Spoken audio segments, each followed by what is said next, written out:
Assalamualaikum warahmatullahi wabarakatuh dan selamat sejahtera semua.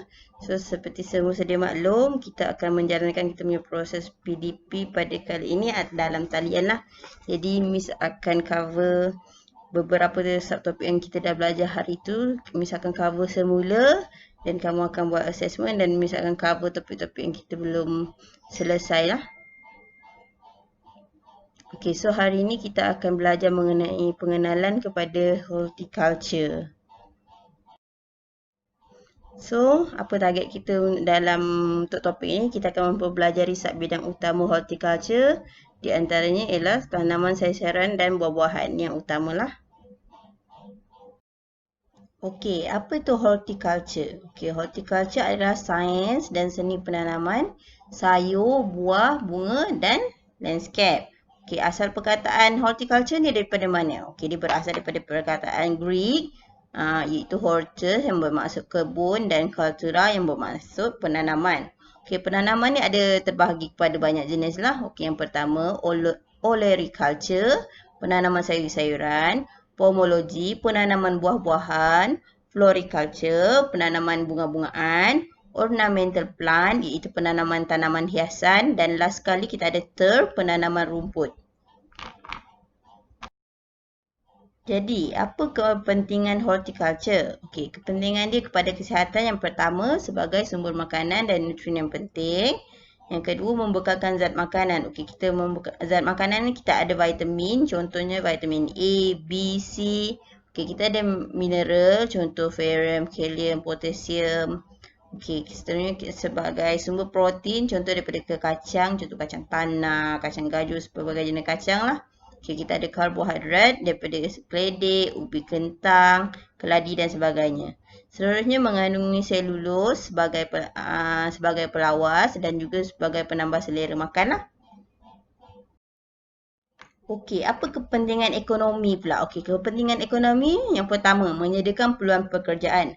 Apabila kita menceburi bidang pertanian ni secara komersial iaitu besar-besaran, okey, kita akan ada banyak hasil. Bila ada banyak hasil, jadi kerja pun banyak dan kita memerlukan orang untuk buat kerja-kerja tu. Jadi, ianya menyediakan peluang pekerjaan. So, bila ada supply, kita ada hasil yang banyak, akan ada demand. Jadi, secara tak langsung menjana pendapatan negara. Okey, kita daripada situ pun kita dapat mengurangkan import sumber makanan daripada luar, daripada negara luar. Seperti semua sedia maklum, sekarang ni ada certain makanan yang kita ambil daripada luar, yang kita import daripada luar untuk kegunaan Malaysia. Contoh beras dan sebagainya lah. Okey, seterusnya memperkenalkan negara ke mata dunia. Mungkin ada certain makanan yang kita kat sini famous di Malaysia tapi di luar tak ada dan orang luar nak. Jadi kita boleh memperkenalkan. Contoh sekarang ni kita Malaysia kita ada supply minyak sawit, durian, halia dan sebagainya keluar. Okey, seterusnya sebagai hiasan landscape. Edible landscape. Okey, edible landscape ni macam mana? Okey, semua maklumkan sayur-sayuran ni dia cantik, buah-buahan ni pun dia berwarna-warni. Jadi secara tak langsung dia 2 in 1. Dia bukan sebagai sumber makanan tapi juga sebagai untuk mengindahkan kawasan laman lah. Yang penting cara penyusunan, cara penanaman yang betul. Okey, so sekarang kita akan masuk kepada olericulture iaitu penanaman sayur-sayuran. Tadi kita dah masuk horticulture iaitu secara keseluruhan. Okey, apa tu sayur?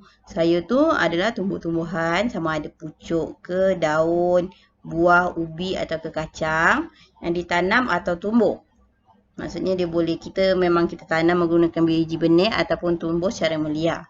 Boleh dimakan mentah atau masak. Mentah ni contoh macam kita makan salad. So kalau yang perlu masak ni contoh yang ubi-ubi macam kentang dan sebagainya. Kebanyakannya tidak tahan lama disimpan, cepat musnah. Okey, selalunya yang tak tahan lama ni yang berdaun nipis lah. Contoh saya ambil kangkung, bayam. Kalau yang tahan lama sikit kita ambil macam labu dan sebagainya. Kepentingan dia, okey, yang pertama membekalkan zat makanan. Macam tadi kita dah masuk juga kan. Okey, seterusnya peneutralan bahan berasid. Contoh kalau kita makan daging, keju dan lain-lain lah.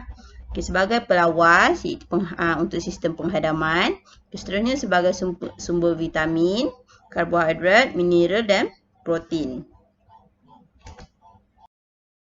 Okey, olericulture ni kita boleh bahagi dia kepada beberapa bahagian lah. Okey, bergantung pada jenis sayur. Yang pertama, sayur daun. Contoh, bayam, kailan, kangkung, kobis, salad dan sawi. Okey, kalau sayur buah pula, kita ada bendir, cili, tomato, labu, peria, kacang panjang. Okey, kalau sayur ubi pula berbawang ni, kita ambil contoh, halia, kunyit, kentang, bawang, ubi, keladi dan sebagainya. Okey, ni kita masuk bahagian tumbuhan yang boleh dimakan lah. Kalau sayuran berdaun, contoh dia kita ada daun hijau, besar, lembut dan lebat. Okay, contoh-contoh dia kita ada bayam, sawi, sawi putih, kobis, kailan macam tadi yang saya cakap lah. Ni contoh-contoh dia yang kamu boleh lihat. Seterusnya sayuran kekacang. Sayuran jenis buah lah sayuran kekacang ni.